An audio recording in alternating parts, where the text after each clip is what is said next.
আজ একটি সংবেদনশীল বিষয় নিয়ে কথা বলব। লোক লজ্জা বা সংকোচের ভয়ে অনেকে আমরা এই ব্যাপারটা বলতে চাই না, এবং সেটা হলো সাদা স্রাব বা হোয়াইট ডিসচার্জ।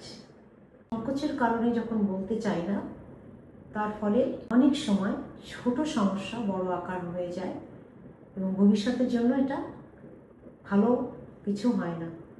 এটি জরায়ু এবং যোনিপথকে পরিষ্কার রাখতে সাহায্য করে।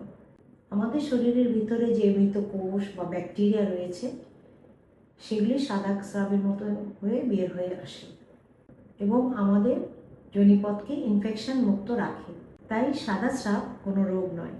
অনেক সময় আমরা বলি যে আমার মেয়ে বা আমার ওয়াইফ খুব দুর্বল হয়ে যাচ্ছে, কেননা তার সাদা স্রাব হচ্ছে।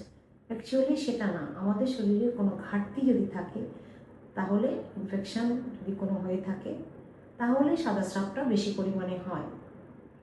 দুর্বলতার থেকে সাদা স্রাব হয়। সাদা স্রাবের জন্য দুর্বল হয় না মানুষ।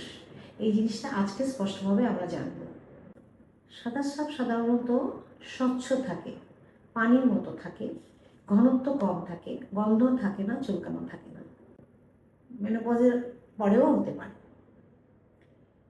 ওভুলেশনের আগে পড়ে, ডিম্বস্ফুটনের আগে পড়ে, আবার মাসিকের বা পিরিয়ডের আগে পড়ে সাদা স্রাবটা একটু বেশি হতে পারে। এগুলোকে আমরা কোনো রোগ বলবো না, কিন্তু রোগ কখন বলবো? অস্বাভাবিক পরিমাণ যদি হয় এবং সেটা যদি গন্ধ থাকে, চুলকানো থাকে, বা সাধারণ যে পাতলা ভাব, এটা তরল ভাব, এটা থেকে যদি ঘনত্ব বাড়ে, তখনই অস্বাভাবিক বলা হয়। স্রাবটা যখন ঘনত্ব বেশি, ছানার মতো টুকরা টুকরা এবং